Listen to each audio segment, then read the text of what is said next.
They pried his jaws apart. Then, as he writhed in terror, they poured molten gold down his throat.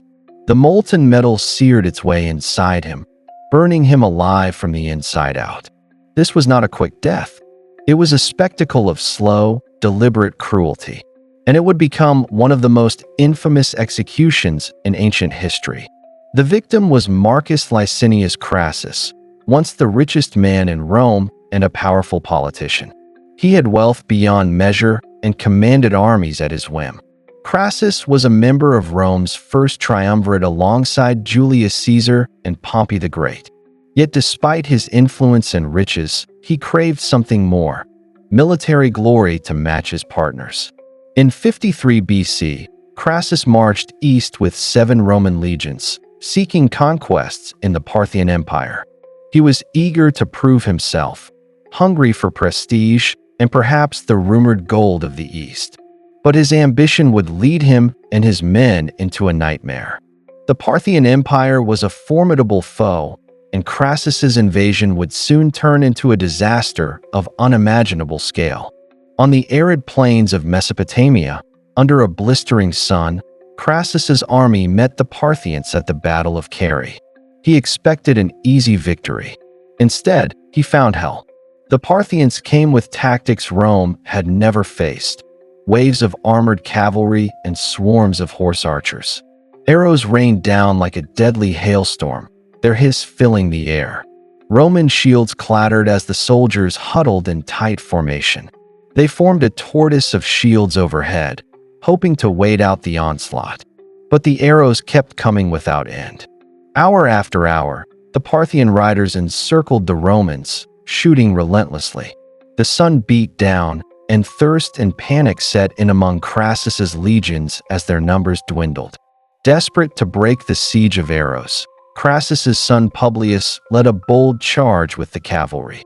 They galloped out to strike the Parthians and silence the bowmen. It was a trap. The Parthians feigned retreat, luring young Publius and his men far from the safety of the main army. Suddenly, fresh enemy riders swarmed them. Publius and his brave companions were cut off and overwhelmed. Surrounded in the desert, they fell fighting to the last.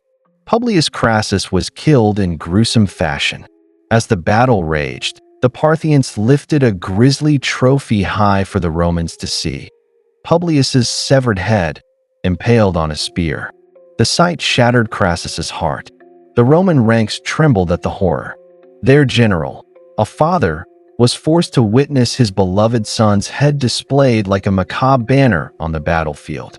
Nightfall brought an end to the slaughter, at least for a moment. Thousands of Romans lay dead or dying on the sand. Those still alive were exhausted and terrified. Crassus's grand invasion had become a bloodbath. Of his 40,000 troops, half were already dead. Others were wounded or thirsty, with no hope of reinforcement. In the dark, a desperate plan took shape. The Parthian general, Surina, offered to negotiate. He sent word inviting Crassus to a parley for peace. Crassus's men, battered and leaderless after the day's carnage, begged him to accept. They could fight no longer. Reluctantly, with grief and despair weighing on him, Crassus agreed. But this agreement would seal his fate. The meeting was a ruse, one final deception by the victors. In reality, the Parthians had no intention of mercy. At dawn, Crassus went out to meet Surina between the two camps. The remnants of his army watched anxiously as their general walked toward the enemy lines. Surina greeted Crassus with a polite smile and even offered him a horse to ride so they could talk eye to eye. Crassus hesitated, sensing something was wrong. In that tense moment, a scuffle broke out. Roman officers suspected treachery and panicked. Swords were drawn. Suddenly, chaos erupted around Crassus. The Parthian soldiers sprang their trap. They fell upon Crassus and his escort. Crassus tried to flee, but in the confusion he was thrown from his horse and overpowered. His bodyguards were cut down where they stood. The Roman general, drenched in sweat and dust, found himself surrounded by hostile hands, yanked to the ground and bound. Crassus, The mighty conqueror who had once made kings bow with his wealth was now a captive of his enemies, and the Parthians intended to make him suffer. They dragged him back to the Parthian camp as a prize of war. There would be no honorable prisoner's treatment for this Roman. Serena had something special arranged. The richest man in Rome was about to die in a way that would symbolize his greatest sin. His captors prepared to kill him with the very thing he valued most. Crassus was forced to kneel. Rough hands tore off his armor and fine robes. He was left in rags and chains, exposed under the same merciless sun that witnessed his defeat. Perhaps he begged for his life, or perhaps he was beyond words, numb with shock. It did not matter. The Parthian soldiers surrounding him had hearts hardened by war. Before Crassus, the Parthians brought a cauldron. Inside it, gold coins and bars from the Roman treasury were melting over a roaring fire, bubbling into a molten pool. The heat was intense. Crassus could feel the furnace like air on his face. The golden liquid shimmered, a glowing torment prepared just for him. He realized what they meant to do. A shiver of pure terror ran through him. The wealth he loved so dearly was about to become his murder weapon. Two men seized Crassus by the hair and tilted his head back. Others forced a metal pry into his mouth, wrenching his jaws open until his cracked teeth bled onto his tongue. Crassus's eyes went wide with panic. He struggled, but strong arms pinned his shoulders. There would be no escape. Not from this. Serena himself, or one of his men, lifted the cauldron of molten gold. The onlookers fell silent, watching the gruesome execution about to unfold. They mocked Crassus even in this final moment. According to legend, one Parthian jeered that since Crassus loved gold so much, he should drink his fill of it. The soldiers laughed coldly as they prepared to pour. Then came the end. The scalding hot gold was tipped and began to stream out. The liquid metal gleamed as it flowed, a ribbon of death cascading toward Crassus's face. It hit his open mouth and flooded down his throat. Crassus might have tried to scream, but no sound escaped. Only a ghastly hiss as the molten gold burned everything in its path. The inside of his mouth blistered instantly. His throat charred black. The gold poured deeper, searing through flesh, sealing off his windpipe and cooking his lungs from within. Crassus's body convulsed in agony. Steam and the smell of burning flesh burst from his gaping mouth and nose. His legs kicked against the dirt as the liquid fire consumed him. Within moments, Marcus Crassus, once the most powerful and wealthy Roman, was dead. His corpse collapsed, smoke curling from his throat. The Parthians had literally given him a golden death. But even in death, they were not finished with Crassus. The cruelty continued beyond his last breath. What came next was a final, macabre humiliation. A Parthian soldier drew his sword and sliced off Crassus's head.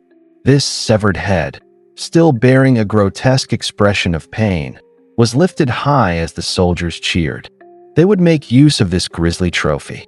Crassus's head and also his right hand were sent eastward as gifts to King Oroda II of Parthia, who was celebrating a great victory. At the king's banquet in the capital, a Greek play was being performed for the court. When Crassus's head arrived, the performers seized upon it for a cruel joke. In the midst of the performance, an actor lifted the bloody, severed head of Crassus and used it as a prop. Before the laughing audience, he recited lines about vengeance and triumph over enemies. The hall roared with approval. The richest man in Rome had been reduced to a prop in a play. His death turned into entertainment for his conquerors. Not content with that, the Parthians staged a mock triumph. They reportedly dressed a captured Roman who resembled Crassus in women's clothing and called him Crassus in derision. This prisoner was paraded around as if in a victory parade, a twisted parody of a Roman triumph.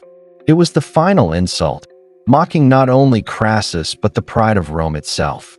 News of Crassus's horrific end sent shockwaves through the ancient world.